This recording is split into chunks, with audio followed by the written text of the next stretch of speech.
the plan for today is we'll have Dean talk to us first.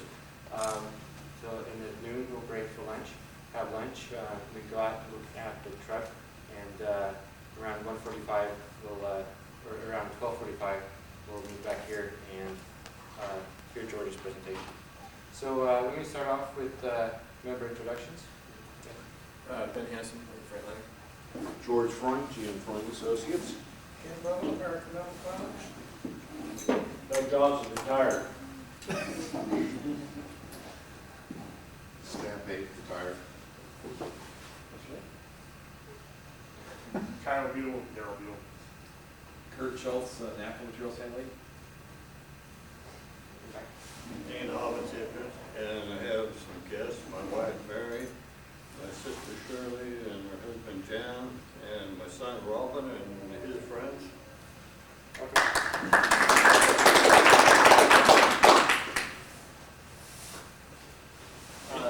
Sam Frazier, Allied Systems Company. Okay. You guys want to introduce yourself? Dennis Frost from this front. Derek Ward, Freightliner. I'm Jeremy. Willard Branch with DH Trucking. George Nielsen, the N&M Company. Ryan Austin, the N&M Company, his son-in-law. Welcome. And I'm George Koharia, your chairman for the year, and I work at Paymaster. So a few announcements. Some of you might have heard we're hosting the Mini Baja West competition here again in May, May 11th through 13th, where collegiate teams build little off-road race cars and compete. And we're going to host the entire event. There's going to be about 90 teams coming in from around the U.S. and the world. And it starts on a Thursday and goes through Saturday.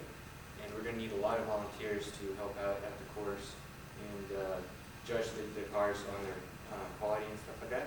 So very interesting stuff to do. Great way to volunteer. Here's to let me know, and we'll get you going.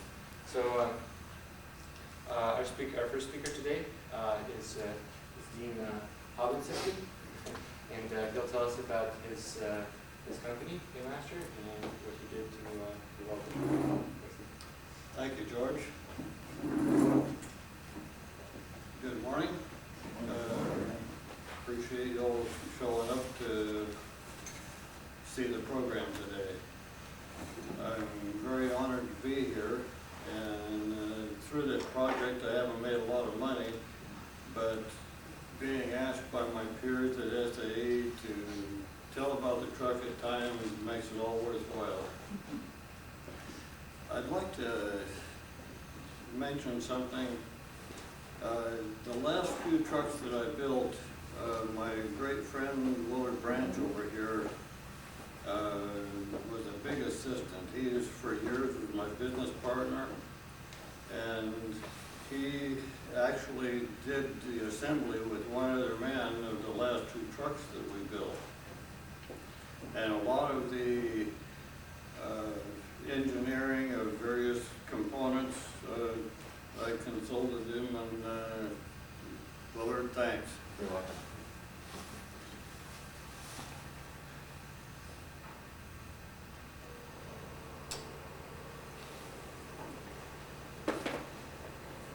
This will be kind of a short course in the Paymaster truck.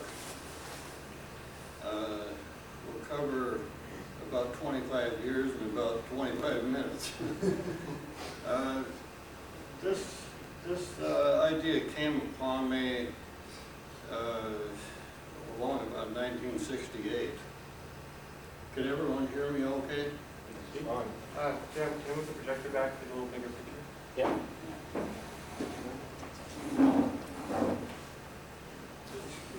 Move this back over so a bit bigger. Okay.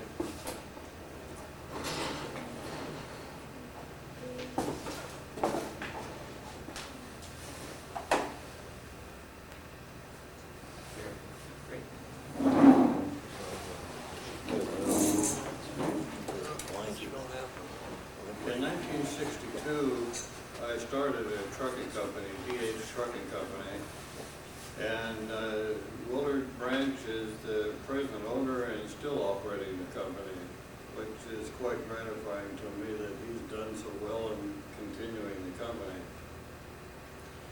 first started the company, I was operating trucks like this, 1963 Kenworth. I had some other make trucks, but for the most part, these trucks were hard to work on, inefficient, poor fuel mileage, noisy, rough riding. And after operating trucks for several years, in 1968, I realized that as far as the profit margin goes in the trucking, there wasn't any. Because the competition was so stiff that you couldn't charge more than the next guy, even if you gave good service. It was hard to make any more money in revenue per mile than the next competitor that you were competing against. And as far as the cost goes, most all trucking companies were operating the same kind of truck with the same cost per mile, so the margins for you and your competitors were all very close. My thought began to center around redesigning the truck so that it would cost less to operate and get better fuel mileage and be lower maintenance. I did this for a lot of the time while I was driving down the road. You can think real good while you're driving. You have nothing to do but steer the truck down the road. Well, the more I got into this, the more excited I got about it, and I started putting it down on paper. And having been a pilot since 1957, I had a pretty good grasp on aerodynamics. A pointed, smooth shape goes through the air better than a flat or complex shape with a lot of appurtenances sticking out in the airflow. So aerodynamics is one thing I wanted to include in the truck. This picture kind of is self-evident. The first concept of the vehicle is I was looking at also having one tractor that would pull doubles or semis with a maximum load. The traditional two-axle tractor, as that Kenworth you saw, you hook it to a semi and you couldn't hold a great lot of gross weight because of the axle restrictions and only having one drive axle. But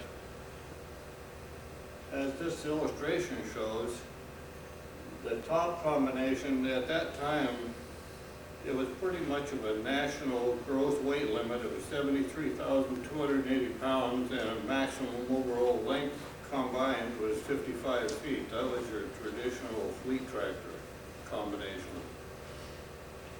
As shown, that top 5-axle combination would net about 46,000 pounds. The lower combination, as I envisioned it, in Oregon, it took a 41-foot overall wheelbase to get to 72,000 pound gross combined weight.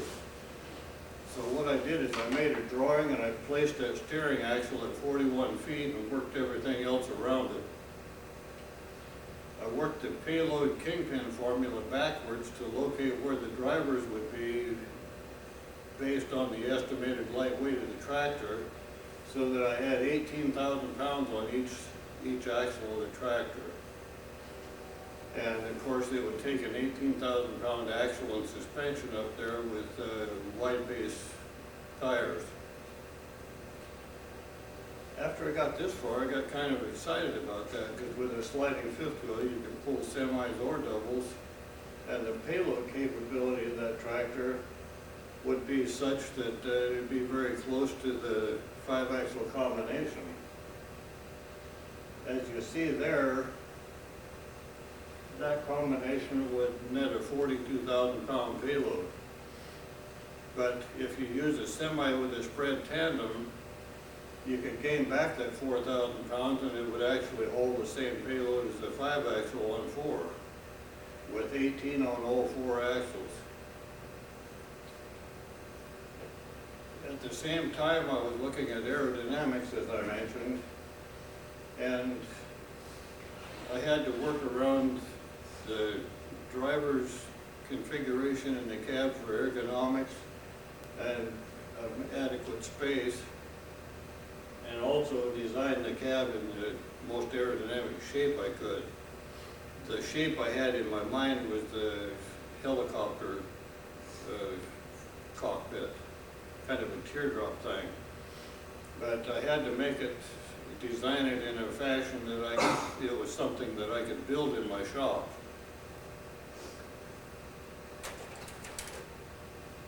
I made a scale model to see what the general layout would look like, and the cab shape, and I also used that for some elementary airflow tests.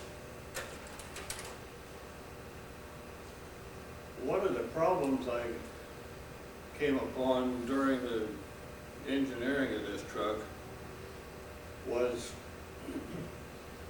I knew that the engine could not be under the cab on this truck because when the tractor would be bobtail, it would be dangerous to drive because there wouldn't be much weight on the drivers. And also there's not much space under there. If you put the engine and radiator up there, then you can't design the shape of the cab. But the problem is, with the engine and transmission mounted in the frame between the axles, the prop shaft was only this long.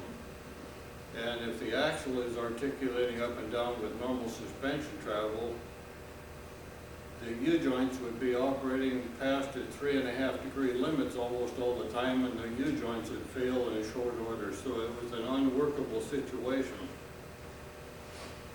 That problem took me months to solve.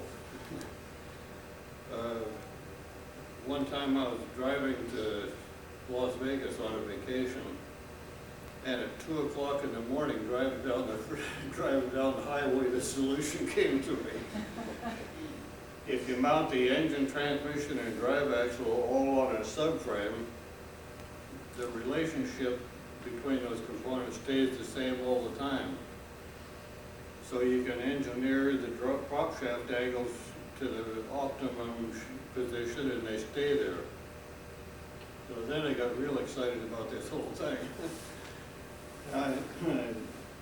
This was in late 1968. I decided I was going to tackle building this truck myself. Prior to that time, I built some hot rods, as the term is, and I thought to myself, as axles, suspension, frame, it's just bigger. So I started engineering and doing the drawings to build the truck, and it took me 18 months. I operated the trucking company during the day and worked on trucks on Saturday, but at nights and as much as I could on weekends, I had to build this truck. But after 18 months, I had it completed.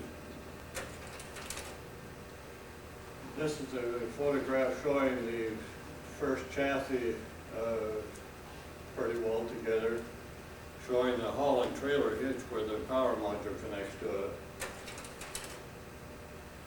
This is the cab structure. I built it with square steel tubing and triangulated base sections. It's a quite rigid cab.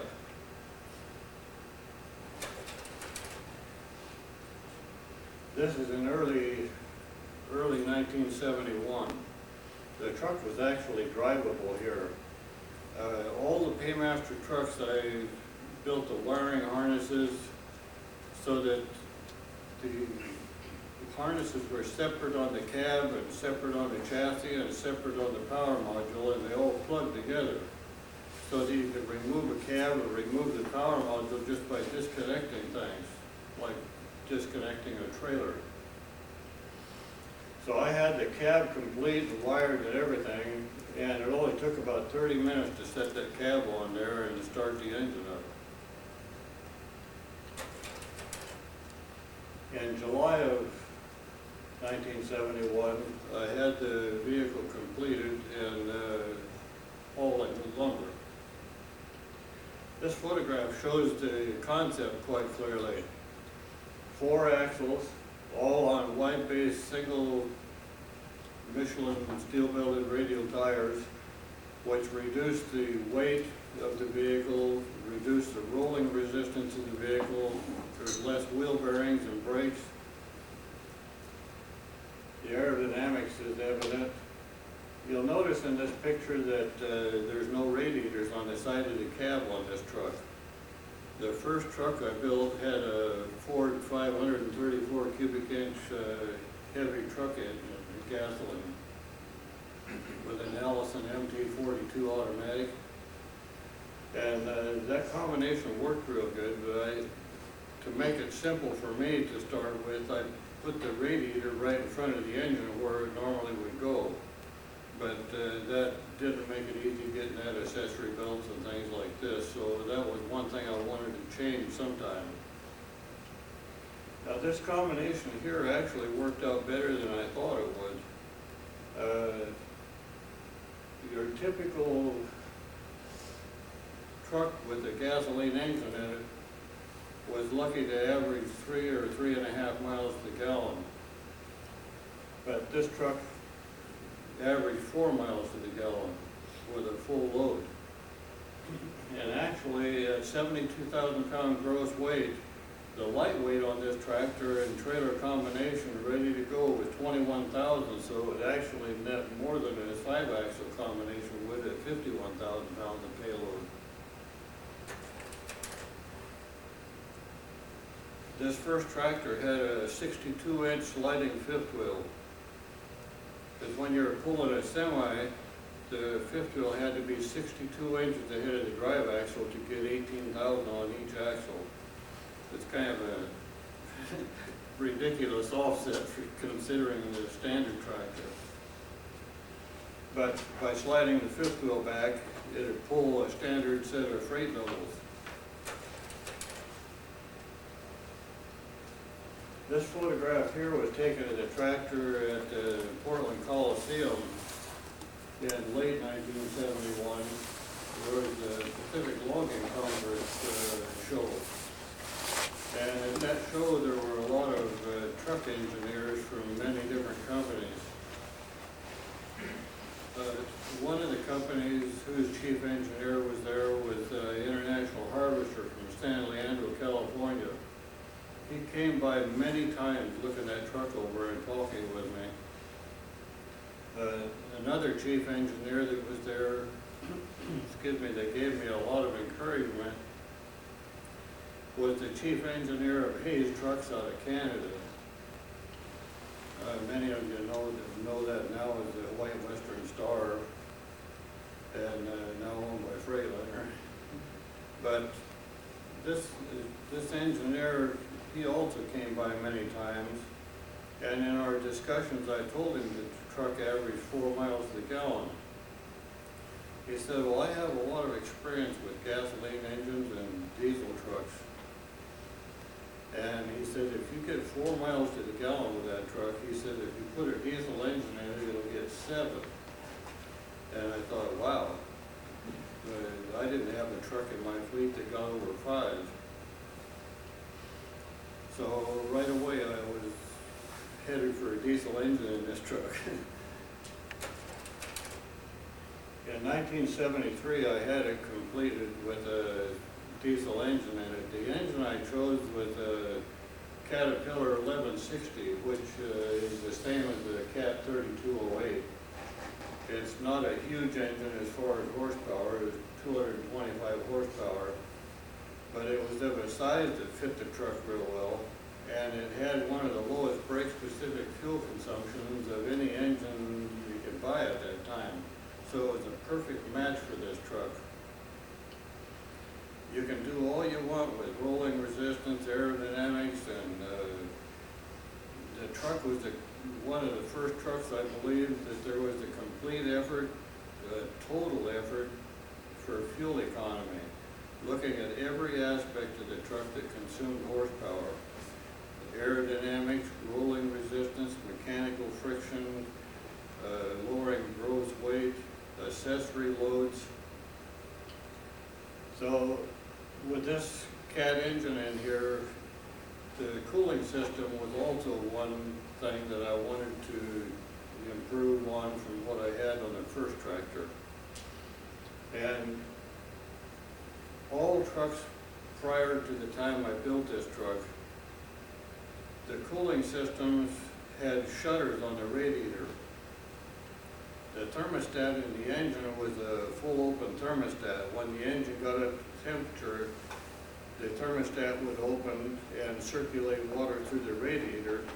And if the engine got too hot going up a hill with the shutters closed, the shutters would open until the temperature come down and then they would close again.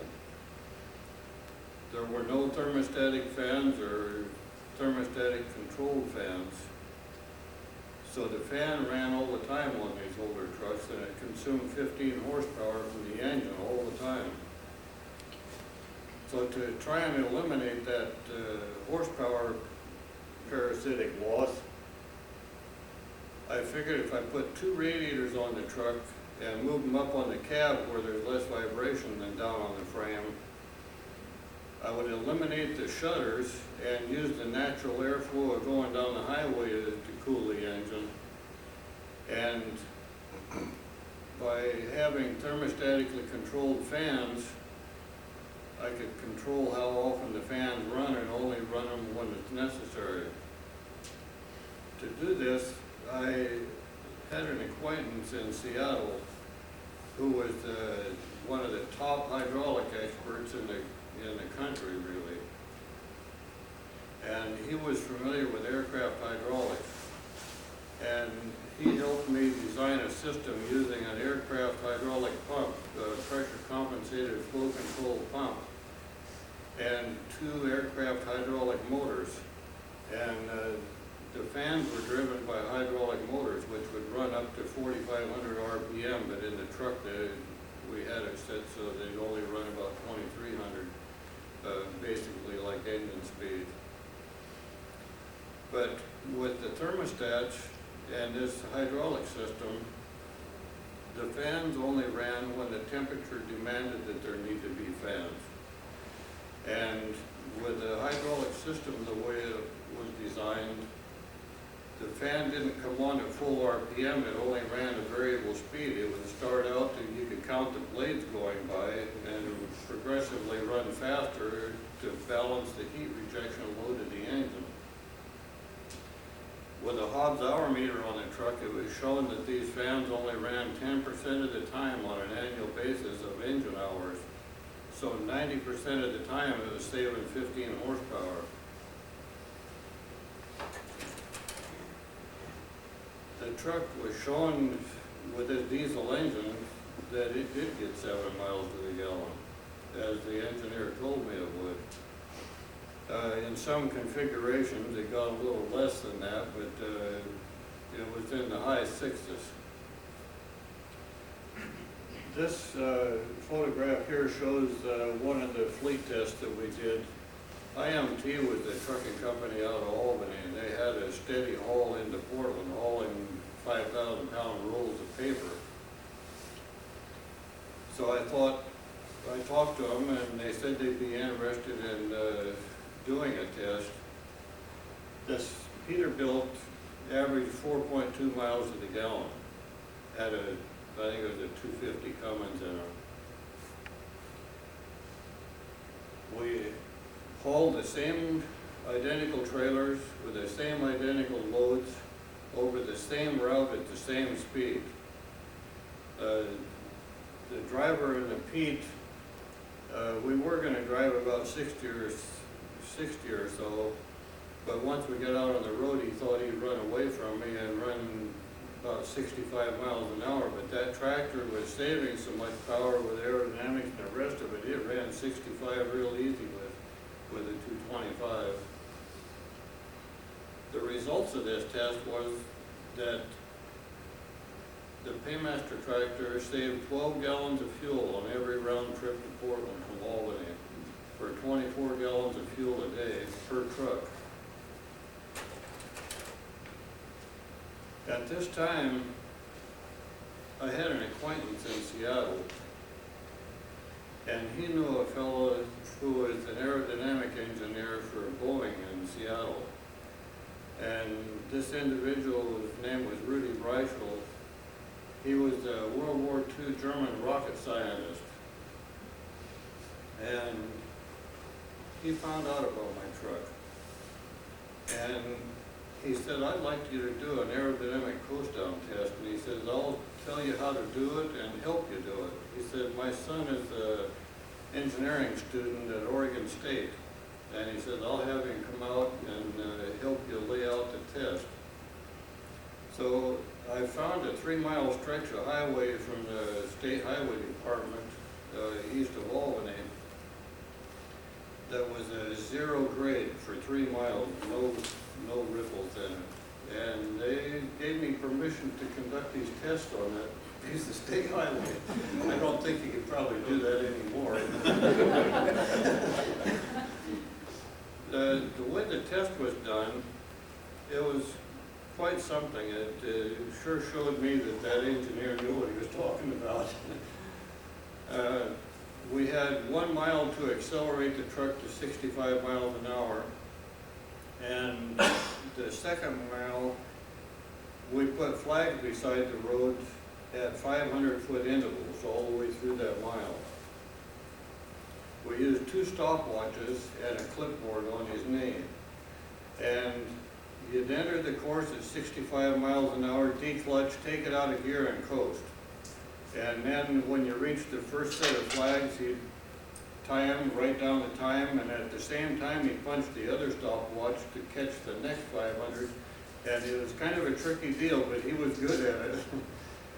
So after we ran the Kenworth through the course several times and got good numbers, with fairly average numbers, we changed the tractor over and put the Paymaster tractor on it. Now the weights were the same, pretty close within pounds from one combination to the other. We ran through at the same speeds, of course. So basically the only difference was the shape of the cab in this test. The first run we made with the Paymaster, it was really evident that there was a big difference between these trucks. We were traveling faster through the whole course than we did with the Kenworth, and once we reached the point where the Kenworth stopped, we were still going at a considerable rate with the Paymaster. So we got all the data together, and the fellow sent the numbers all up to his dad, and several weeks later he sent me back a note and called me, and he said the drag coefficient of that truck is saving 37% in air drag. I thought, wow, that's even higher than I thought it was. Along about this time, you can't see this photograph too good, but it's a Paymaster with a yellow paint job on it. Ryder System out of Miami became interested in the truck along about 1973 and 74. Because at that time, the Arabs instituted an embargo on fuel and oil, and the resulting shortage shot the fuel prices up. Ryder at that time operated 49,000 trucks, and they saw themselves with 49,000 trucks and no fuel to run them with. And this truck had been in several truck magazines by then. And so they contacted me, and they wanted to put together a license agreement, which I did. I had some other companies that were interested in putting together something with me at the same time, and as hindsight is better, I'd have been better off going with a smaller company rather than the large one because of the political things involved. But one of the first things Ryder wanted to do is they didn't believe the aerodynamic coast down test. They couldn't believe that aerodynamics would make that kind of difference. They thought that the fuel mileage was coming from something I trickily did with the engine. Dean's found some kind of a thing to do with this engine that's making it get better mileage. That it can't be aerodynamics. Ryder had Redken Wiley, who was at that time making a device called an air shield that you pulled on top of the cab. And they were selling those by the thousands to fleets because they could see this slight improvement in fuel mileage with that. Well, Redken Wiley saw this truck going into Ryder and they got all upset. They told Ryder, well, that thing can't be doing that. So, first thing Ryder wanted to do is another aerodynamic coast down test, and I went along with all that because I knew what the results would be. They contacted Rockwell International, and Rockwell sent 2 engineers down to conduct these tests. And they did everything scientifically instead of the backyard way we did the first one. They had strip chart recorders on the speed, the deceleration. They had an accelerometer mounted to the floor of the trailer to measure the deceleration. They had anemometers and wind meters and with strip chart recorders. They did everything by the numbers. The whole result was the same number I had with the original. Then they thought, wow, there is aerodynamics involved here. This is in these tests, once again, we tested a cab over to compare with. They even changed and put the tires from the Paymaster onto the Harvester to get that out of the equation. At this time, Ryder decided, well, we want to build 15 of these tractors to use for fleet test and evaluation and more engineering testing. So they contracted with Hendrickson Manufacturing in Chicago, actually Lyons, Illinois.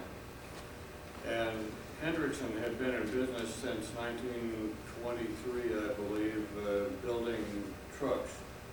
And they built a lot of different trucks. They built highway tractors that were a very good tractor. They were rugged. A lot of gravel haulers used it back there because they were real durable. They also built 400-ton grain carriers that had frames this deep and out of steel that thick. So they were quite a capable company, although not that big. So Hendrickson started off, they had me go back there and work right at the plant. I moved back there. And they started out, we had 15 cabs built by a Chicago cab, and we were starting to get components to build the trucks. But with the Arab oil embargo continuing, Ryder was getting a little pinch for money and decided to cut it back to 10 trucks, which we actually finished 10. This drawing here is the general layout of the truck, which is essentially the same, except to make more room in the cab, we added 12 inches to the back of the cab, and we did some changing with the chassis. I had an aluminum frame on the original truck with a T1 steel liner, and on these we just used a real heavy steel 110,000 psi heat-treated frame rail of 5/16, which was overbuilt. But we knew we were going to be doing some severe testing, so we overbuilt everything on these trucks. They ended up being 15,000 pounds instead of 12.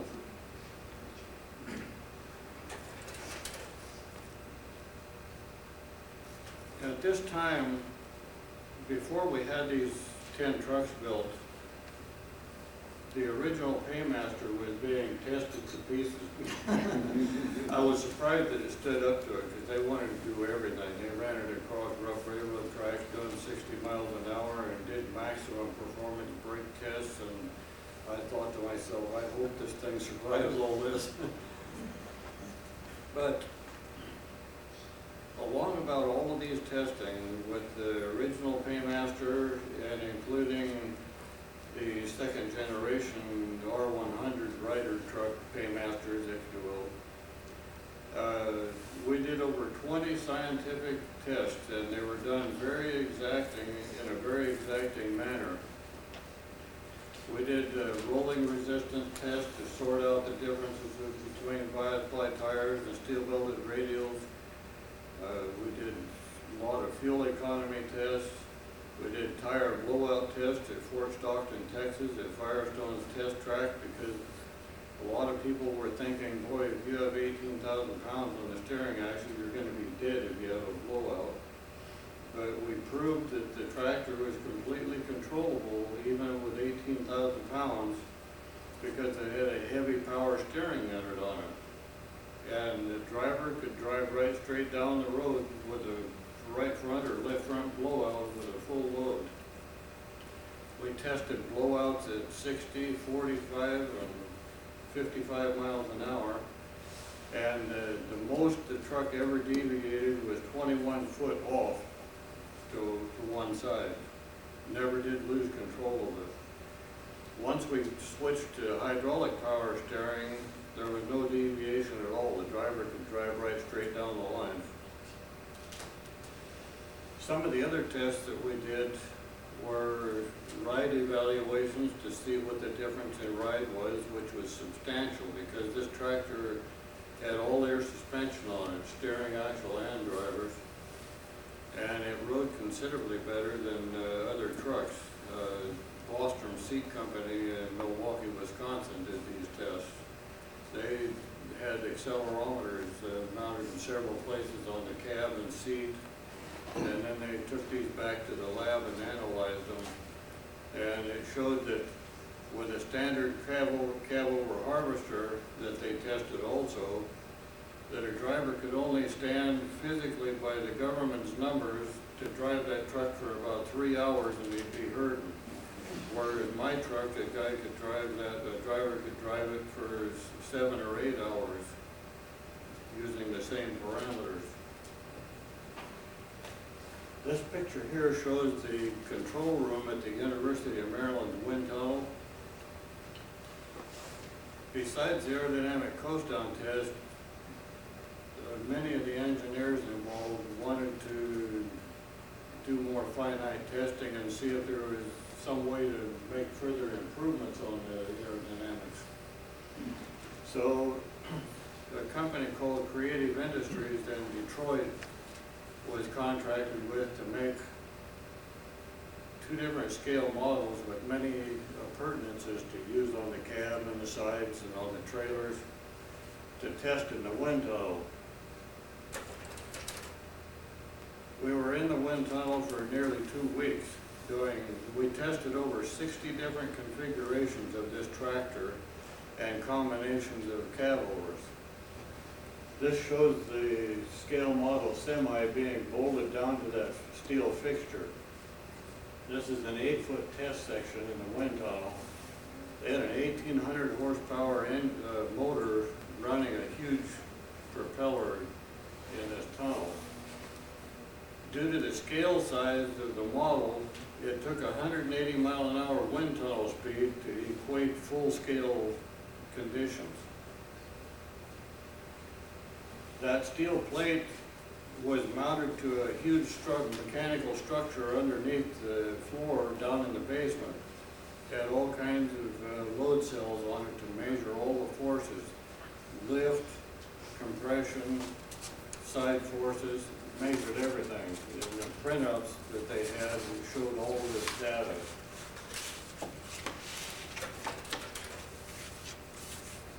This shows the tractor.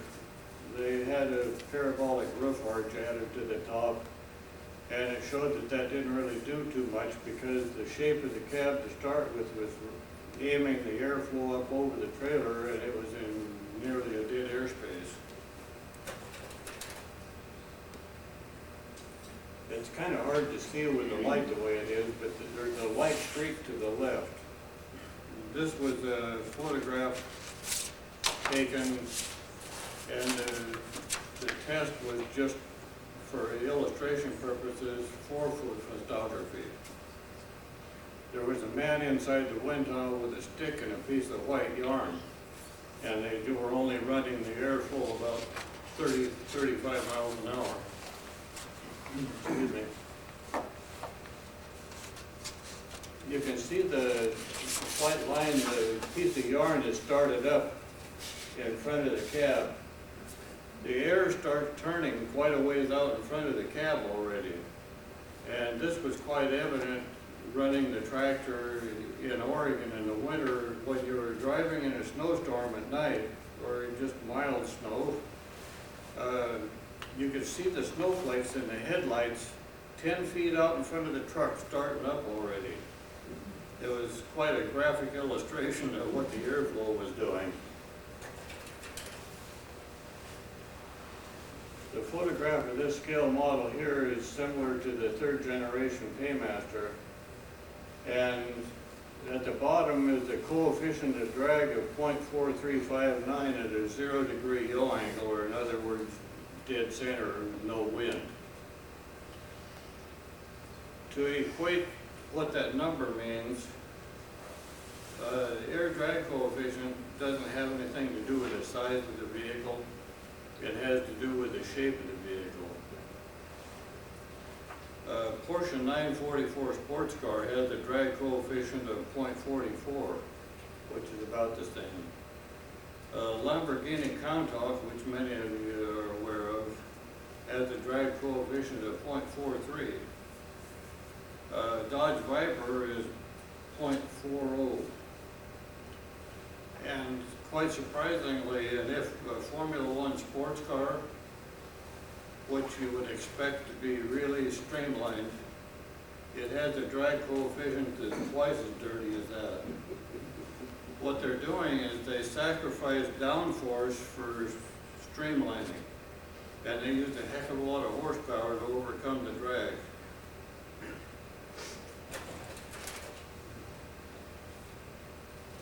This is one of many charts that show the results from the wind tunnel test.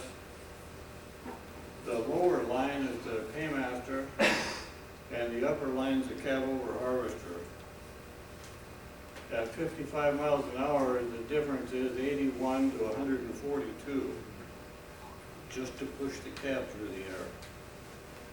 You add 15 miles an hour to that, and the horsepower to overcome aerodynamic drag doubles. It goes up to 166 and 290. Now you're beginning to see what George is doing. 200 miles an hour is where he's going. I made a chart for George, and that chart goes like almost vertical.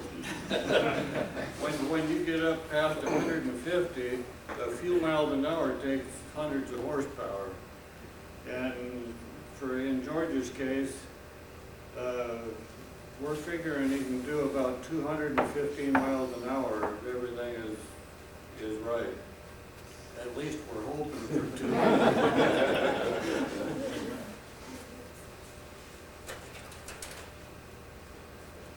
The trucks that were built at Hendrickson, this is two of them in the factory under assembly.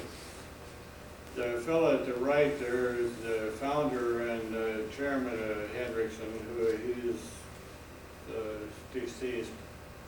The fellow to his right was the chairman of a vendor. The one on the left with the white shirt on was Harley Holmes. He was the manager of the Paymaster project there, and during these years that we were building and testing the trucks at Ryder.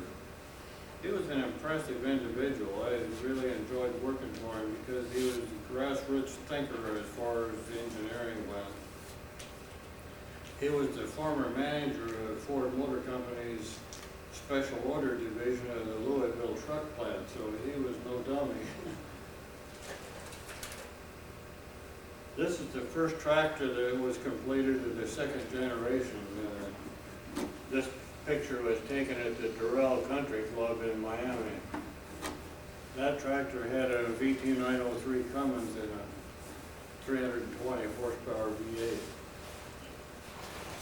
We built those 10 trucks with several different engines. 4 of them had Cummins VT903s, and 4 of them had Detroit Diesel Ellison 350 turbos.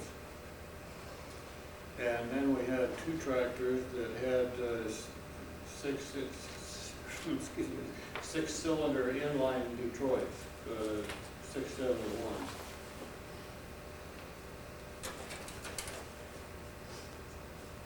The instrument panel on the truck, that's essentially the same as the first truck. I separated the instruments in the middle so that when you're driving down the road, the spoke on the steering wheel fits up in the middle and doesn't block off any of the instruments.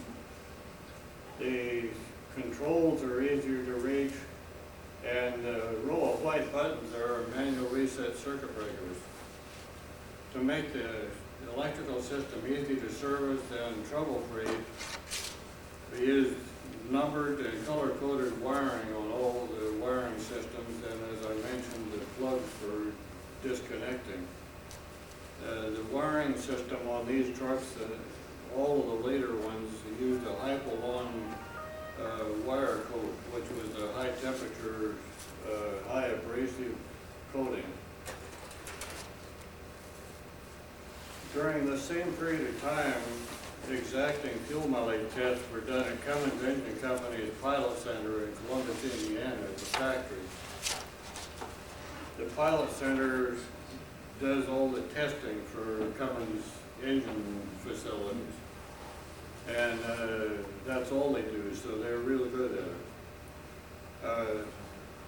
When we first started this project, one of the first things they did after the coast down test was to take my tractor, the first one on the left there, down to Cummins and did a whole mess of fuel test with it. And once again, Cummins said, well, what did he do with his engine? Because it was a cat engine and it got 7 miles to the gallon, they were real concerned about that. So after they got a whole bunch of numbers with a cat engine in it, they all got together and they said, you know, there's only one way to really sort out what this is doing. We're going to take that cat out of there and put our Cummins engine in there. So that's what they did. We built another power module and they used a VT903 engine in it.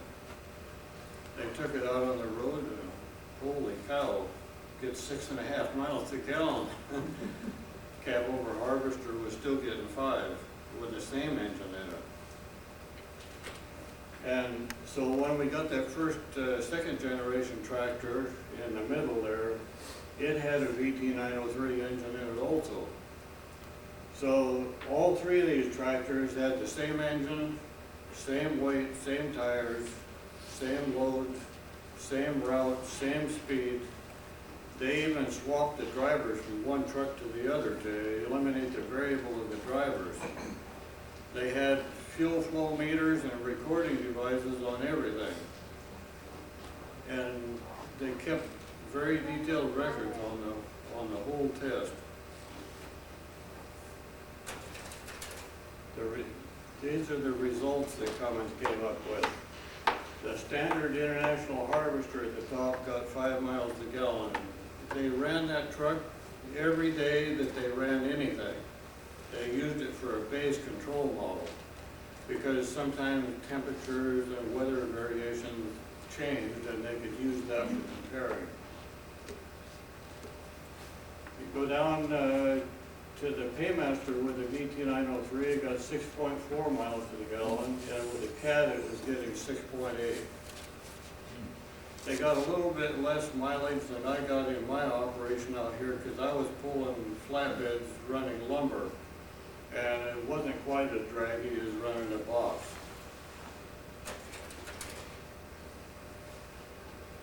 At about 1975, with the Arab oil embargo and the economic recession that the country came into, Ryder got to the point where the board of directors said, our economics are such that we need to get out of everything that isn't our primary business of leasing trucks.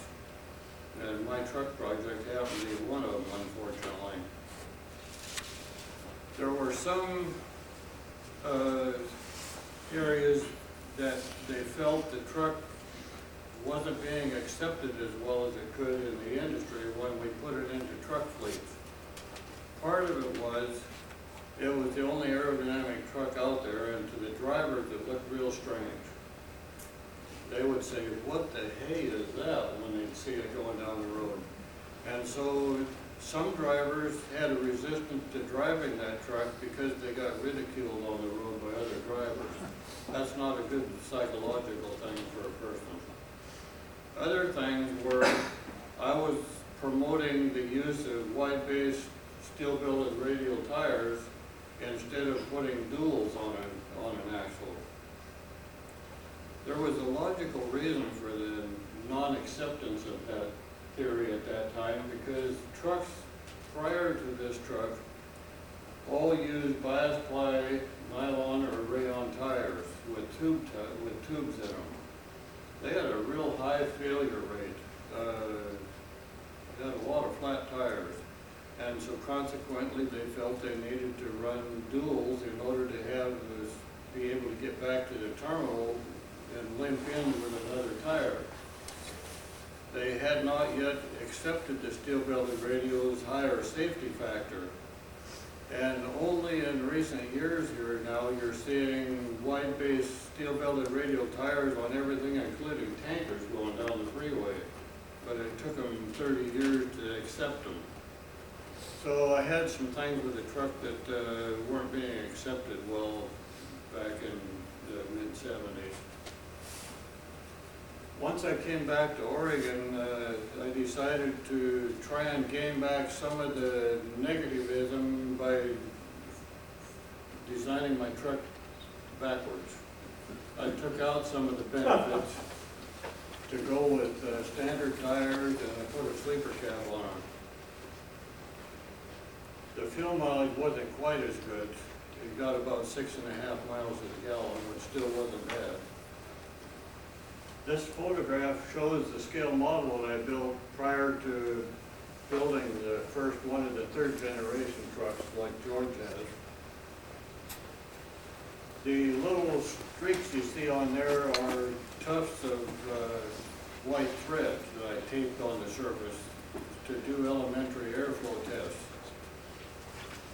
Low air drag basically is a case of not having anything hanging out in the airstream and maintaining a nice smooth airflow. You can see the tufts going up the front are all up straight, and the ones down the side are pretty well all straight.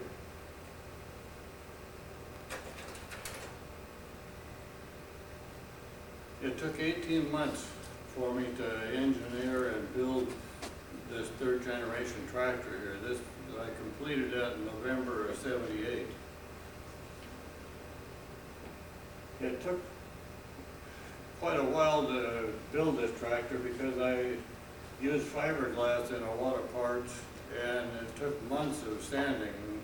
I didn't bleed, but there was a lot of sanding to build the male plugs and molds for these fiberglass parts. Later in a photograph, it shows more graphically which parts are fiberglass.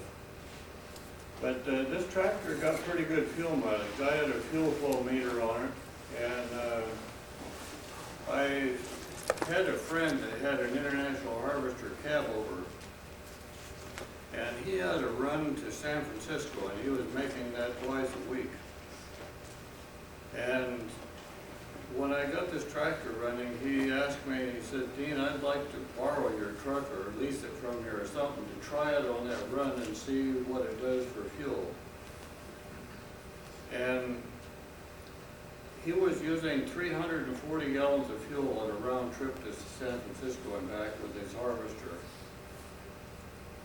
When he made the first trip with this truck, he came up and he said, "You know what?" He said, "That saved 100 gallons on one trip." He said, "I have to have one of those." Because he saw $10,000 a year right there. And I put this truck in a number of different fleets. Back when I first built this, there was a trucking company in the area here by the name of Sandtree Trucking. And they had a contract to haul all the product out of Olympia Brewing, the Olympia Brewery up in Olympia. And I talked to the fleet manager, and ask him if they'd be interested in running a truck for nothing. I just give it to them and let them run it for a week. I figured maybe they'd run it 1,500 miles or something. Well, I got it back in a week and they ran it 3,500 miles.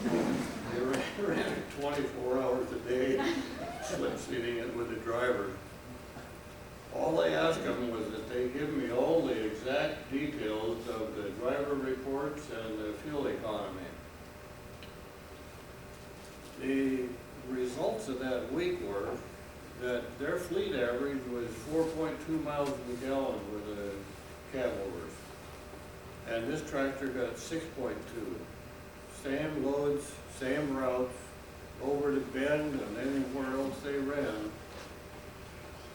So I stuck those numbers into my computer and did a printout for them, and it would have saved them, even at the low fuel prices they had back then, it would have saved them $400,000 a year in fuel. This picture here is not too easy to see, but it's the chassis of one of the two trucks that we built in 1980, and this happens to be the chassis that's under George's Paymaster out here. Like the rest of them, it has all air suspension, 110,000 PSI heat-treated frame. Willard here bolted that together. This shows the Detroit Diesel Allison 6P92 engine, 330 horse. It's turbocharged, but you can't see the turbo very easy. I mounted it up in front because we couldn't put it on top of the engine because the fifth wheel goes right up over the top of the engine if you slide the fifth wheel ahead. At the back of the engine, you'll see a brown component bolted to the accessory drive next to the compressor there. That's one of those aircraft hydraulic pumps. On these last three trucks, I was able to improve another feature because of this Detroit Diesel's mechanical accessory drive on the back. There were no belts, no accessory belts on the engine whatsoever. Everything was mechanically driven or hydraulically driven. To drive the Freon compressor on the truck, I put a hydraulic motor on it.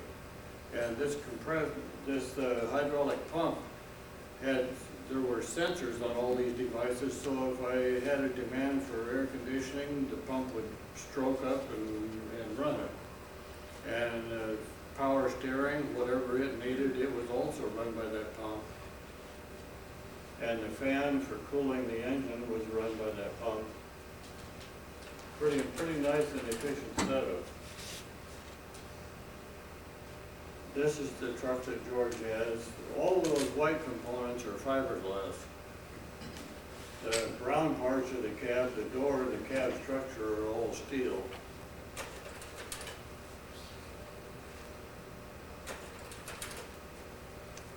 This shows the tractor hooked up to a set of doubles. The first 6 months of this truck's life were spent on a lease to a big grocery store chain back in Plainfield, Illinois. It's Plainfield Super Value, who owns the Winco stores you see around the area here. They had hundreds of trucks. At that time, they had about 65 trucks running out of that one terminal that I had a lease to. And they were to lease the truck for 6 months, which they did, and I was to get all the reports back on their operation.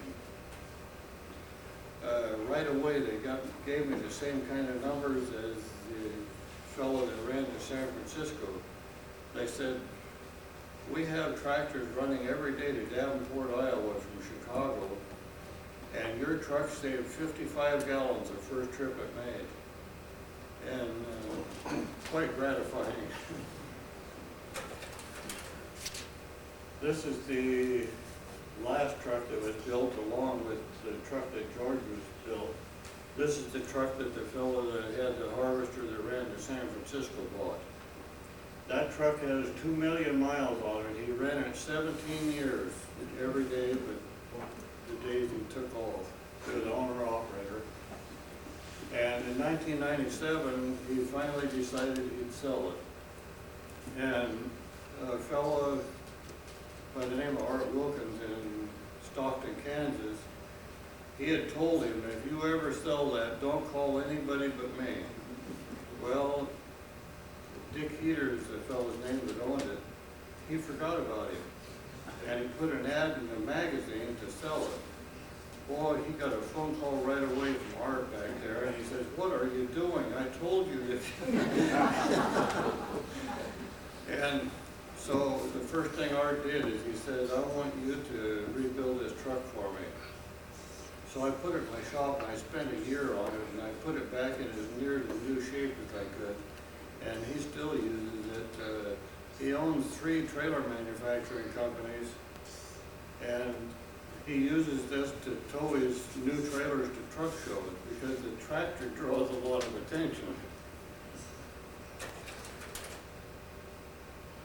This photograph is kind of hard to see, but it's in addition to the scale model I had, and as you can see, it's much more streamlined. It looks kind of like a sports car. I wanted to build this, but I got to the point where I thought, you know, Dean, you got to quit sometime. So I decided not to go with it. But that cab fits right on the same chassis that of the existing tractors, and it would be in a reclining position for the driver, like sports car, and the radiator would have been up on top of the cab, behind the cab.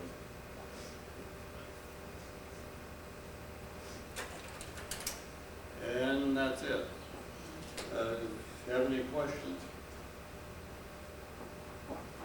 Dean, I got one question for you. The model that you showed, 10 Maxwell with the full sleeper behind it. It was the sleeper, it looked like the sleeper section was white.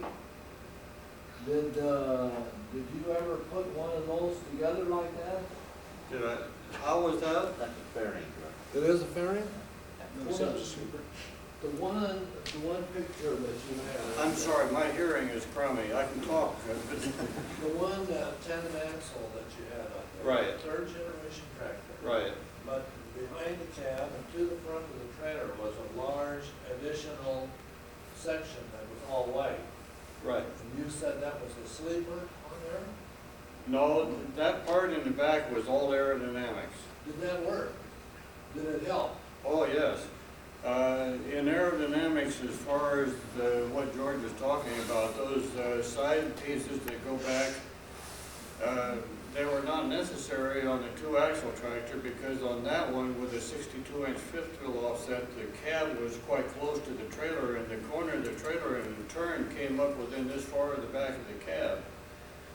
But with the 3-axle tractor with a longer wheelbase, there's this big gap between the cab and the trailer, so then you need to get that closed off. So I moved those side pieces on that. They were just sheet metal with a steel structure. And they came back within about this far of the trailer, and so when you turned, the trailer turned inside that. That was about the end of, I've had a lot of interest in the truck, continuing interest. In fact, right now in December, there's going to be a big article in Overdrive Truck Magazine about the truck. It's surprising that it continues to draw interest after that much time. But I have retired and I'm not building any more trucks. But I have had a recent endeavor. I recently have a book published. I'm examining Darwin's theory of evolution, stepping into kind of controversial territory, but I've had a lot of fun writing on it anyway.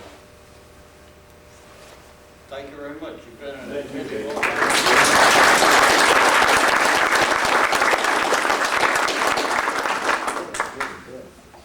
Mr. Dean,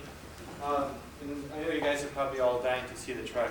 So, so why don't we go do that and then come back, let's say in 20 minutes, or back here at 12:40, and we'll continue with lunch. In the meantime, we'll bring you all the food, and we'll meet you back here. So I think Here, couple of nice ladies and gentlemen, my team, yeah. It's certainly an honor to be here. And my engineering capabilities do not rise to the level of Dean Hobbensiefken, I can tell you that right now. I've managed to get some, put something together and get it to work, and it's primarily by trial and error. And this doesn't work, so let's try it. We do occasionally sit down and put some numbers together to get something to work out. I want you to know that if I had an engineering degree, it would have been a lot easier. We're going to run this DVD hearing. As you're seeing it, it's going on there. You see that at the beginning there'll be this little 65 Peterbilt. And the reason it's up front is that a lot of the training that I required to get to the point where we're at with Dean's truck is through the use of that little Peterbilt. Right now we're using it only at the drags. And the fastest it's run at the drags has been 12, 24 at 114 miles an hour. But if you use the formula to run a 13-second quarter mile with the weight of that vehicle, as it stands now, is 12,650 pounds. It's a 2-axle instead of a 3. That equates to like 2,006 horsepower of a 13-second run. So 1224 with building motor. We use a lot of diesel, a lot of air, a lot of nitrous oxide, and we use water alcohol mix injection into the engine. Two reasons: it gives a little more power, and it also cools the process. This DVD, or this what you're watching here, is just a progression of our learning time as we went, as the years went by, how we went from one step to the other step. And each step we gained a little bit more experience, a little bit more speed. There's probably the first of the 2 axles at that time. A little, we use that as a 3-axle running down at the Salt Flats in Bonneville, and ran initially at first pass down there, like I was telling earlier. Didn't get through the first time mile. It seized it up. I mean, you know, oh, I'm starting to go pretty fast. Wow. And I looked down at the temperature gauge and I couldn't see the needle anymore. And that's about as far as we got. Although I said, well, it's still running. Oil pressure's still there. We'll keep going. Well, the oil pressure needle was up there and it went boom, 0, and it came back up like this. 60 pounds. It went boom, 0, and it stayed there, and so then I left. Took several times down there before we were able to get it to make it through the time mile at any kind of a respectable speed. You know, the one time we went down there, 2 heads, 4 turbos, 8 pistons and liners, all gone. Well, once we got it all worked out and running, we managed to get the thing to run at 157 miles an hour consistently.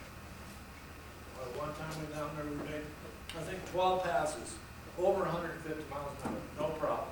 Took the truck back, detuned it a little bit, put in some smaller injectors, screwed the fuel pressure down, and put it out, and I hauled 97,000 pounds over these pump chips. Run it for about 3 months that way, and I took it in and tore it down. We had one tiny little crack on one head. That was it. Just run real well. It took quite a while. What we did was we used that experience then to bring it on up. And that's what led me to Dean Hobbensiefken. I had to have a truck to run in the highway hauler class. It's a class I wanted to be in. Rules said you can't have a change in the exterior componentry of the cab, and the components have to be in their stop location as related to each other. Permit a 12-inch setback on the engine. Now, there's a truck around here somewhere that runs with an engine in the back of the cab. I chased it down. Went up there and talked to Willard. That's the kind of story in itself, I'll tell you what. Well, I walked in, I said, Willard, do you want to sell that truck? And he says, well, yeah, I'll sell it. He said, but I ain't gonna give it away. There's some around here, they want me to just give it away. I ain't gonna do that. So we agreed on a price, and I'm gonna go ahead with it anyway. We agreed on a price, and I said, well, let me go talk to my wife. And I went out and talked to my wife. We went down, and I said, well, I'm thinking about giving Willard a down payment, hold it, and then we'll come back and pick it up. She says, well, why don't you just go ahead and buy it? You're gonna buy it anyway.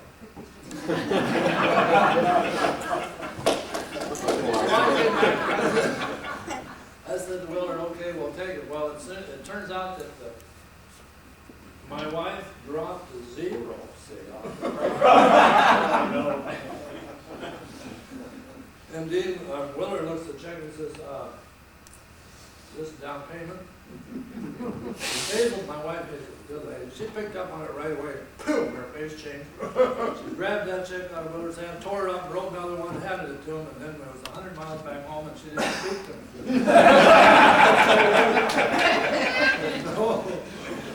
Anyway, it took a while, and I had to rebuild it to where I could use it like I wanted to. And as I was tearing it apart, you know, I'm coming across this stuff that Dean has got in there. He's got, what the hell is this? Oh, it runs, that's what the whole macro. I mean, I was thinking, how in the world did he figure this out? Must have been on pot. Stayed up all night or something. Most of that stuff is not on there anymore because I eliminated it. I took it off. It was the stuff that we're not using, so it's off of there. The cab structure is all the same, and the engine placement is 12 inches back from stock where it's at. The engine is a 16B92 Detroit diesel. It's got changes in it. It's not stock. Automatic transmission is a 5860 Allison, and it has changes in it also. That's not stock transmission. The little auxiliary is a little Spicer twin countershaft. That's basically stock. You know, there's some gears that are out of it because we don't use it, but it's turned around, go in on the output, out on the input. The rear ends are SQHD 355 ratio, stock, no change. The tires and wheels are a specialty item. Those are 747-300s. And nobody pays her Boeing. But 5 years ago, we could buy the wheels out of Boeing in Seattle. But Boeing changed their policy. All their wheels go to a real manufacturing place. One of them is in Southern California, San Leandro, I think it is. The other one goes to Florida, I think it is.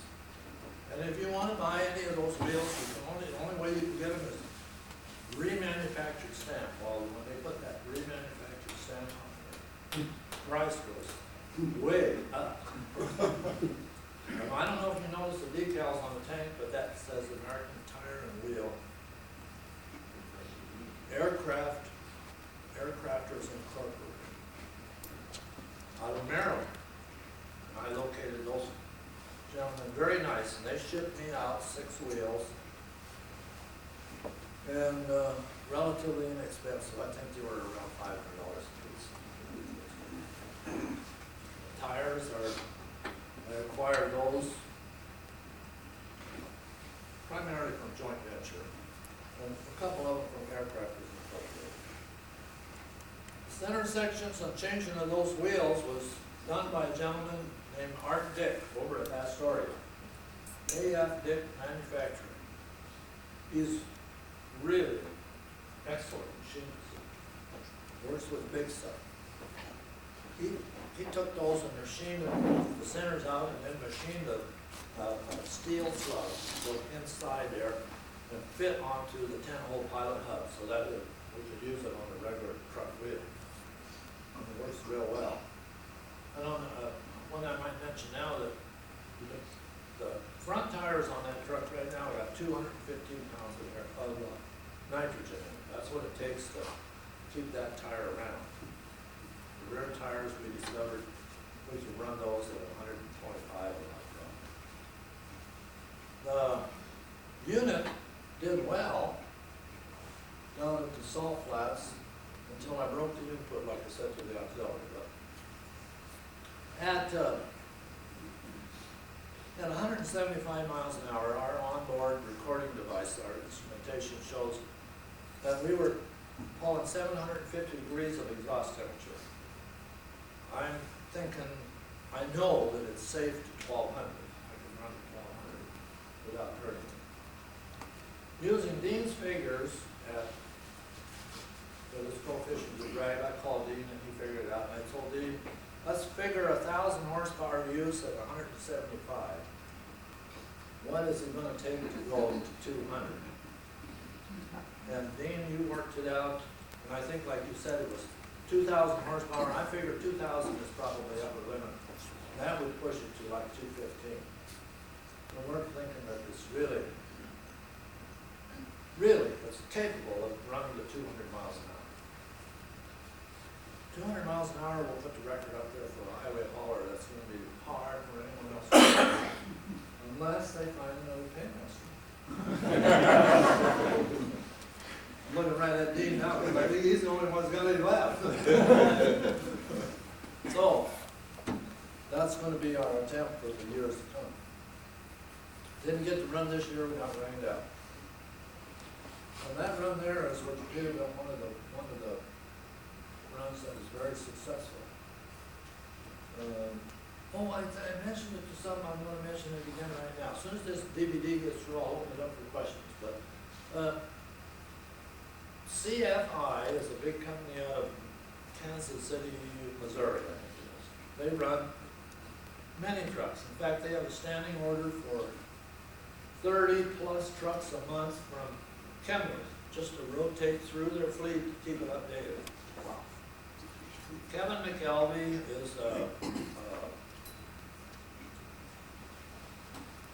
left-hand man. Ken Brown is the CEO. Kevin McKelvey said that CFI itself spent $500,000. I should back up a little bit. CFI, we ran 157 with the Peterbilt. CFI ran 162. They took our record away. Kevin McKelvey of CFI said he spent $500,000 of their own money, and Kenworth Truck Company had 34 engineers that worked one full year free of charge on that truck that they took down to the salt, and it ran 162. So our budget is really small.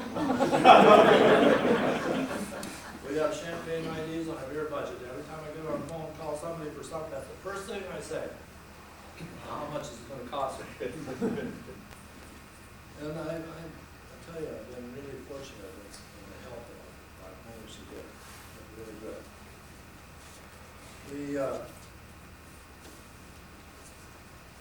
Then I guess I could travel on here a little bit. Fuel pressure, the fuel to the stock injector is a 90 cubic centimeters per 100 stroke, if that makes anything to you. We're running 245 cubic centimeters per 100 strokes right now. The turbos are not stock turbo. They're very capable turbos. We run about, well, I think last year the highest we showed was 47 pounds of boost at the top. And I don't measure the boost in underneath the blowers anymore because we're not getting the right information under there. I don't know why, but the temperature and the pressure goes out of sight underneath there, so I don't know what's happening, but I suspect because it's something to do with the backyard seat of the Wolves valve timing. We may be getting some fire through the pores into that plenum in there, and that's what's causing the problem, superheating the gas, raising the pressure and temperature.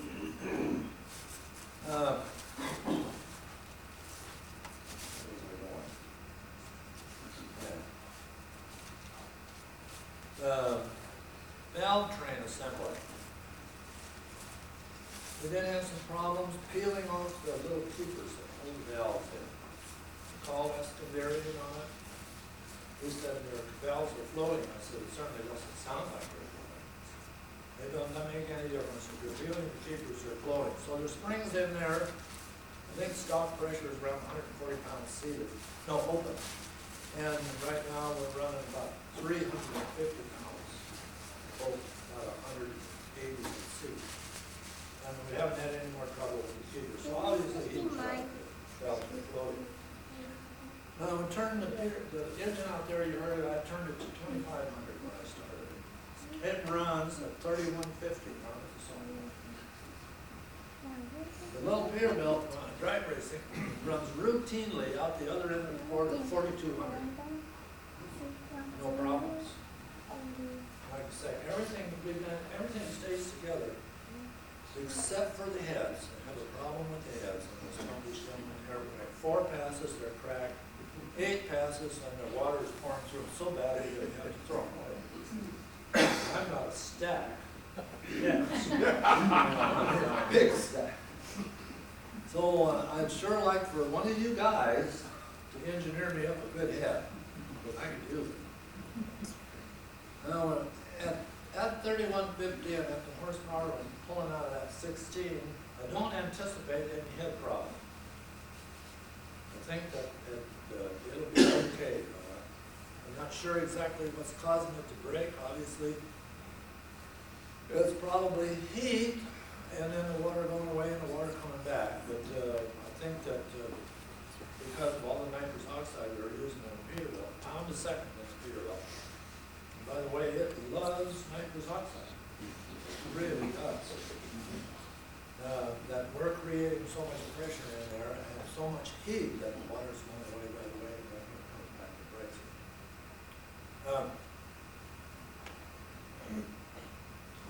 Pressure cooling system out there? Cooling system? Higher pressure? Tried it.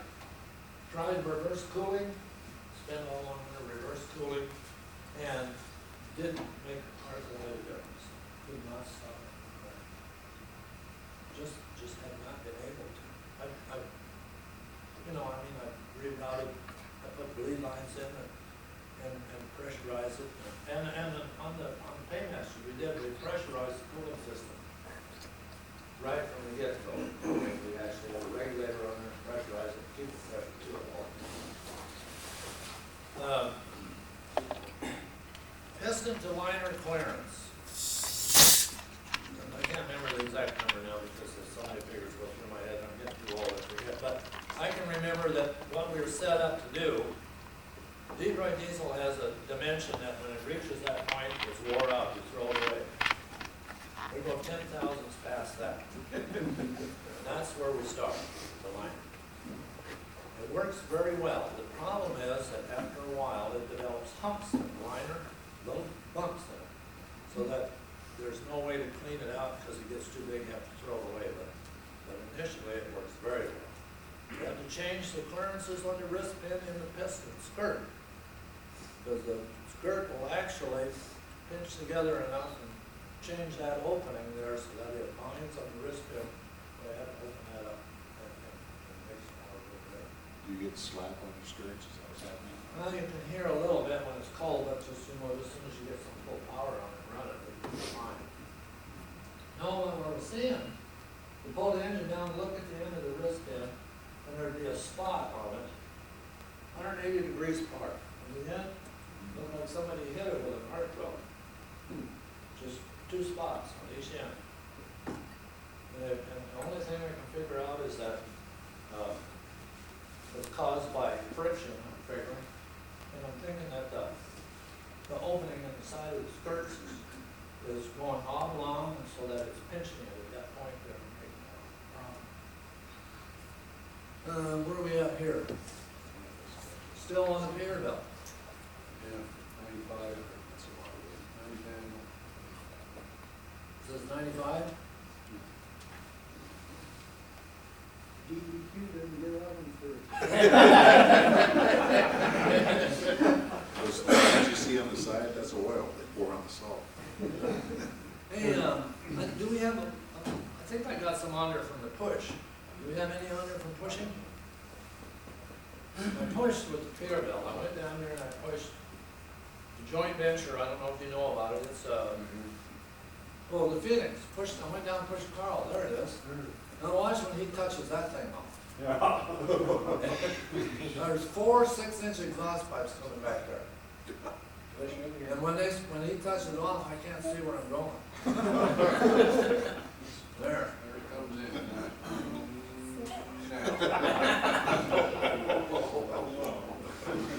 Gotta get a new paint job. Oh, it's terrible. That weather is, you know, the smoke. Well, George left tonight, this is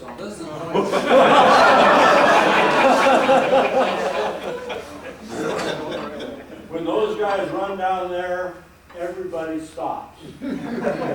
Watches, everybody. I pushed the joint venture, they had a single push bar on the back. And I was having a problem pushing it because it wanted to slide off to one side or the other. The Phoenix had 2. I pushed him up to 100 miles an hour. We hooked this up to a chip trailer. After we got it running, and took pictures of it just to prove that it will pull a trailer down the road. That's what the rules say. And it'll do it, because we did hook onto the drop deck and pull it into the salt flat. And that was, first got it together, I'll tell you what, we were feeling pretty good about it. We're on it. Oh, here's where we unloaded down at, the end of the road down at the salt flats.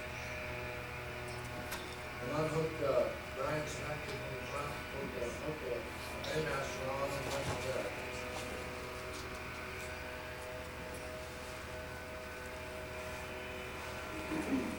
Questions, anybody? George? When you're going down at the high speeds, close to the top speed, does the air push down on the truck a lot, or does it try to raise it up, or do you feel any kind of... Couldn't tell you. I don't have any instrumentation on there, and it felt to me like just driving down the road. I didn't notice anything getting light anywhere. Is the track pretty straight? Absolutely. I mean, just no effort. I was telling somebody that I took about 160, I wasn't, at a 175 mile an hour run, I couldn't get the parachute to release it. Pulling too hard, I couldn't get it with one hand, so I turned loose and I grabbed the steering wheel and I grabbed it with both hands. I was confident. I'd already felt that Dean's engineering up front there was perfect, just straight down the track. Runs very well, and rides nice too, very good. And it's comfortable to ride. But you'd think with that 72-inch setback that it would be a different feel, but it's not really. It's comfortable. What is that? What is this? Where do they hold the drags when you roll those? Those were all taken at Woodburn. Where they, If you can believe it. The guy that runs the track at Woodburn, his name is Jim Livingston. And he's a real character. See, NHRA racing does not permit that kind of truck racing. NHRA only permits, you can't run faster than 15 seconds, you can't have nitrous oxide, you can't weigh over 8,000 pounds, blah, blah, blah, goes on and on and on. But Jim runs anything.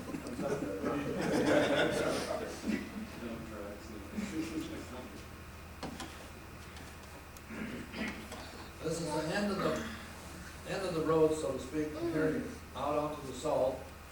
And it goes from that point out to the pits is about 5 miles. We drove out there not too far, about a mile or so. The rules state that any competing vehicle has to be towed. It cannot go under its own power, it has to be towed. So I was concerned about the rules committee getting in a big flap about me driving this thing right up there to the pits. So we just drove it part way out and videoed it, and so they could see it at the gate where we stopped, that it was in fact able to pull a truck. I really apologize for the quality of that video. It's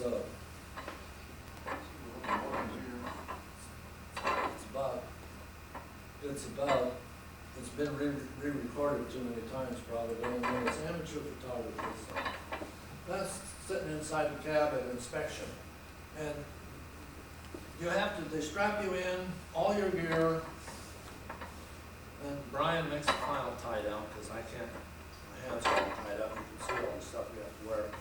And then they give you so many seconds to get out of the cab. You have to be able to get out within, it's 20 seconds or something. But I was out a lot earlier than that. This is the first one? See, there's no smoke there, that's only salt. And this was a new rig, and every new rig you have to license. So the first pass can't be over, it has to be under 150 miles an hour. We ran 149 or something, wasn't that what it was? Rules. First pass, yeah. First pass, first pass, you stick to drive. Oh, yeah, first pass, I did. That's right.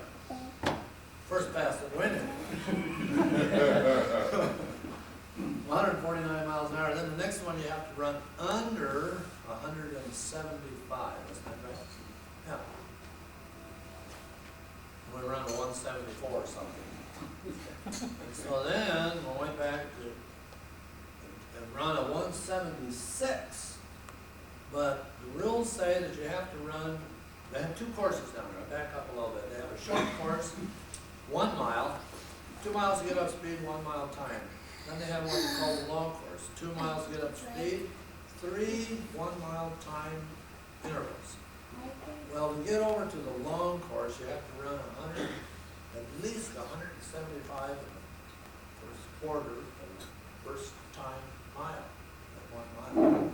Well, I had run 172.88. So we were 2.2 miles short of making 175. And so when I went after the 175, that's when I broke the input, so I got on it a little harder at the line. But I think I had fractured it when I broke the drive shaft. And actually, the drive shaft was great. The cross broke. I have never broken a cross, but the cross broke. And these were new crosses, so I don't know if, when I first got it together at the shop, I went out and I got on it real hard. Just as hard as I could. I shifted it just as hard as I could. I figured if something's going to break, let's break it here. And everything worked fine, but I might have fractured it at that time. You make a run one way, you have to turn around and come back the other way. Well, we used to have to do that. Within like a certain length of time. First it was an hour, then they moved it to 3 hours, and then they moved it to the end of the day. But now, what's happened is they've got so many participants that to shut the track down and run this return run the other way takes a lot of time, because they've got to move the spectators, they've got to move the start line, the stop line. So now what they do is everybody that qualifies one day, first thing in the morning the next day, very first thing in the morning the next day, you make the return run. So you don't do it the same day anymore. What direction changes? Unless it's help me out, Brian, what is it? There's a world record organization. FIA, that's it. Douglas, thank you. FIA. If it's FIA, they still do that. They have to make the return run within an hour. Are you allowed to take passengers? Are you allowed to take passengers? Huh, No? no, you're not. Be a lot easier for him if he had a co-pilot. They were watching the There's gauges a or set something. of hands and somebody to watch the gauges. Interestingly enough, Travel Channel was down there, and they run a series, and you've probably seen it on there, and the Peterbilt has been on there pushing, but they popped this little young lady into the cab of the Peterbilt, and she was supposed to take film. And initially, she thought she was just supposed to film while we were sitting there, and then the guy came over and says, "You ready?" And she said, "What do you mean?" And he says, "You're going along." And he slammed the door shut. So down we went. She forgot to turn the camera on.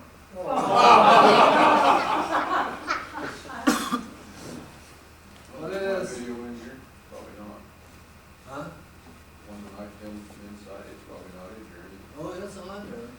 We got the sound turned off there. There's some sound going on there, but it's turned off. As you can see, it's a wide open space, and that's what makes it perfect. Generally speaking, something happens, it's a 360 or 2 or 3 360s or something like that, and then everything stops. There have been some tragic accidents down there. Douglas knows about Roland White crashed his car here 2 years ago. It was tragedy, his chute failed. And it wasn't the first time the chute failed through to him. I mean, his son must feel terrible. It was his son that repaired, redesigned the chute. And there was a gentleman last year that lost it in Speed Week, during Speed Week. But Nolan White was traveling more than 400 miles an hour. This other fellow from last year, he was 300, wasn't it? 200. No, we're not apt to do that with the truck. It's relatively, I call it an old man's sport, because really all you have to do there is just get in and sit down behind the steering wheel, point it straight ahead, and ask. Real simple, that's all. That's rolled over to McKenzie Pass or something, right? Not like driving up the old McKenzie Path? Yeah, exactly. No, not like that. Or roundy round or anything of that Yeah. nature, you know, I mean, it's just straight ahead. Do you have any stripes or markings? Yeah, they do. You put that one black stripe there. You can, generally speaking, or they got two on there. You have two left here? Just one, I think. Generally speaking, you can travel to the left, to the right, left. But you need to be careful because somewhere's down there they've got the timing light set up, you know, so you want to make sure you stay in between them. You'd be surprised how many guys lose sight or whatever and drive over one of them's timing lights. Boy, I mean, really. Or get lost out At night, there. I've known people drive and they'll take off and they'll get all excited, and next thing they're in somebody crashes out. I got caught out there late one night, or one guy went off the end, out into the mud, and we were down helping them out, and we got caught out there and it got dark. I'm telling you. Could not, had a hard time figuring out how to get out. Really. That's it, gentlemen, I'm open for any kind of question.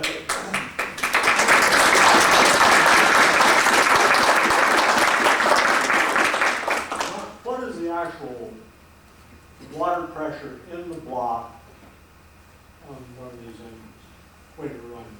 And then is it 60 PSI?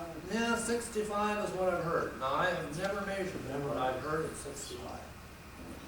Right. Now, I don't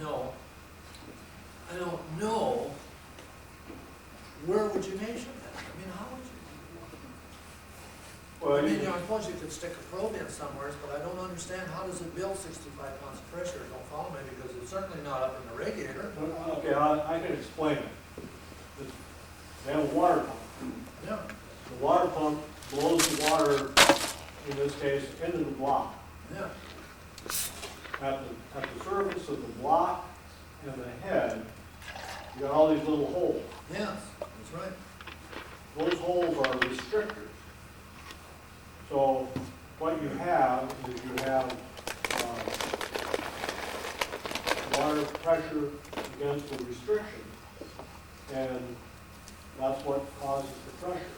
So if we was to put a sensor in below that point, Yeah, we should be able to measure. Yeah, and if you're cracking, now, well, we don't need to cover this in front of us. Right, okay. I can talk to you later All about right. it.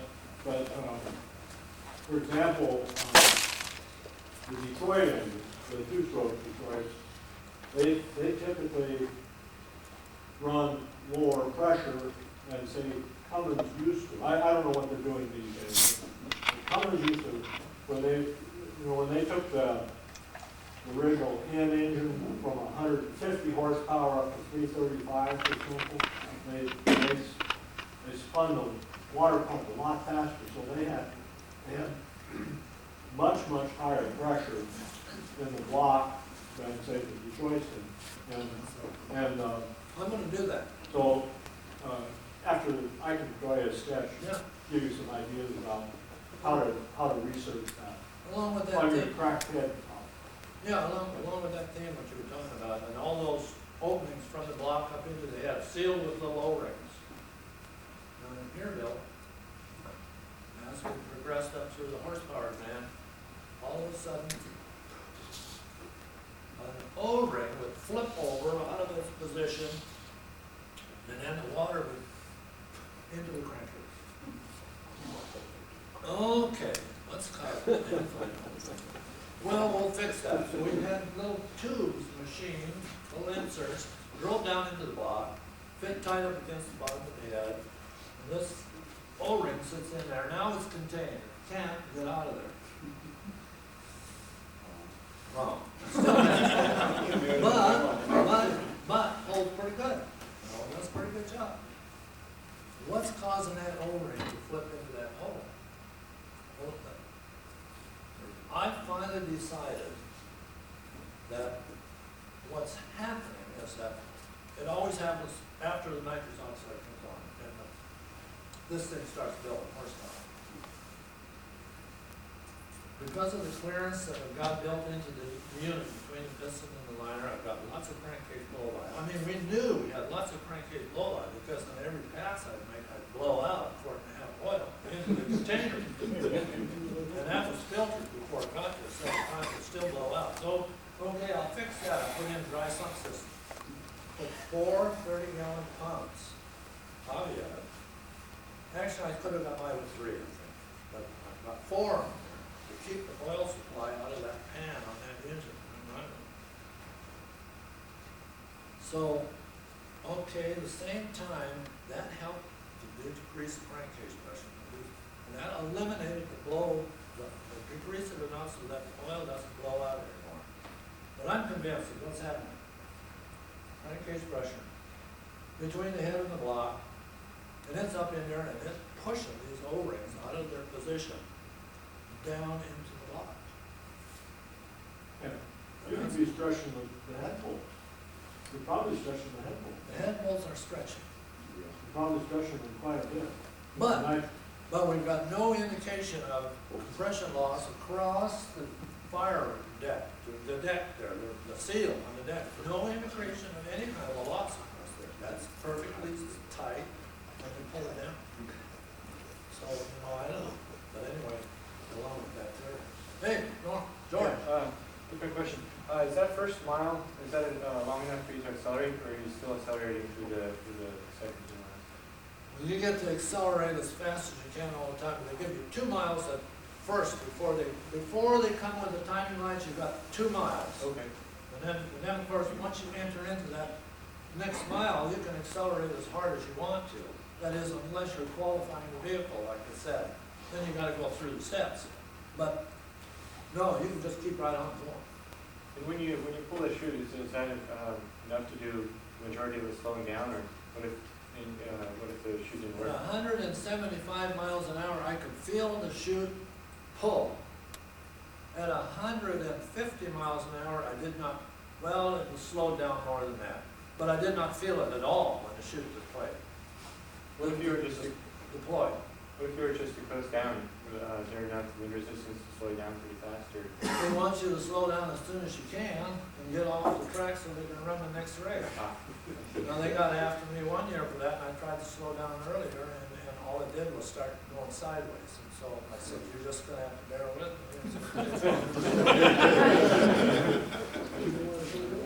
How long does it take to slow down? With the Peterbilt no shoot, 1 mile.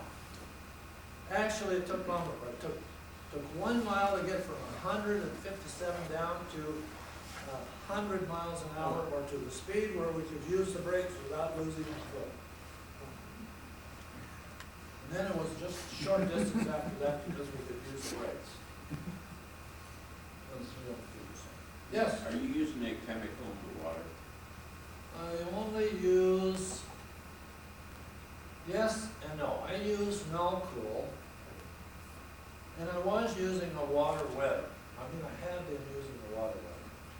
But I don't think I'm going to use the water wetter anymore. I don't like, actually, I think it's just a glorified soap.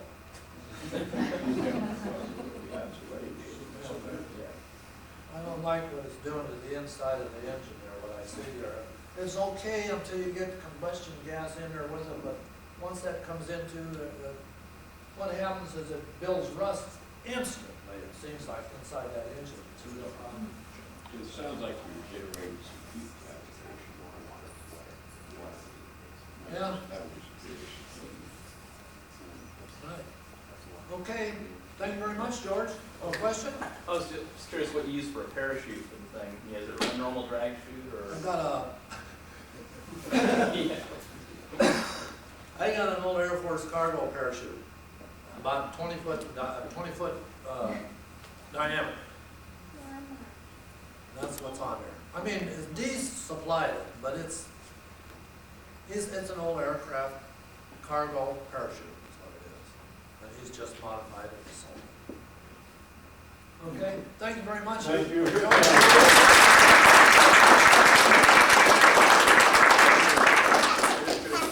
Appreciation, and what do you do? Well, thank you very much. Oh, by the way, we have handouts up there showing the Peterbilt and the Paymaster on there. Those are free. You're welcome to take one of those home with you.